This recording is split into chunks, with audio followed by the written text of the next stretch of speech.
Welcome to Mo Mossy Soft.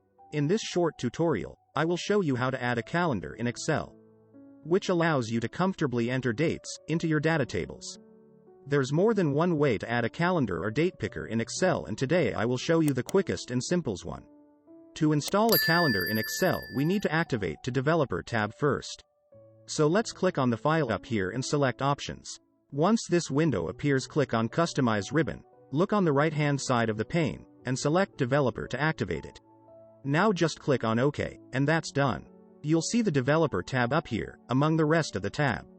We can move on now, and install the calendar in Excel, which is a very easy thing to do. Open the Developer tab, and click on Add-ins. Here we can add various useful elements to the Excel application.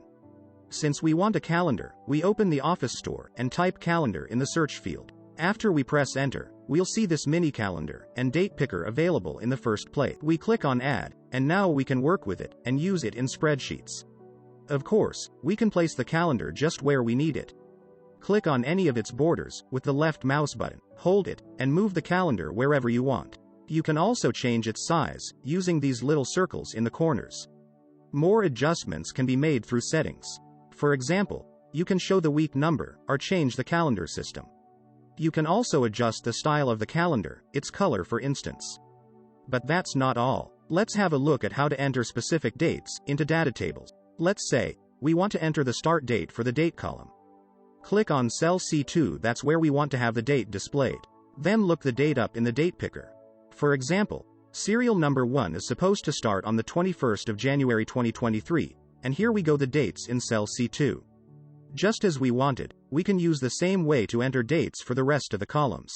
We click on the cell, pick the date, and that's it. And before we wrap it up, here's a handy trick. If you don't need to use the date picker anymore, just click on any of the border and press the delete key, and it'll be gone.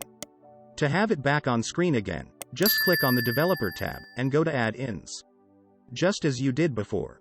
And now you'll see, it is among the already used add-ins. Click on it again, and you'll see it back instantly. If you found this video helpful, please like us and subscribe to receive more videos from Mo Mossy Soft. Thanks for watching. See you soon in the next video.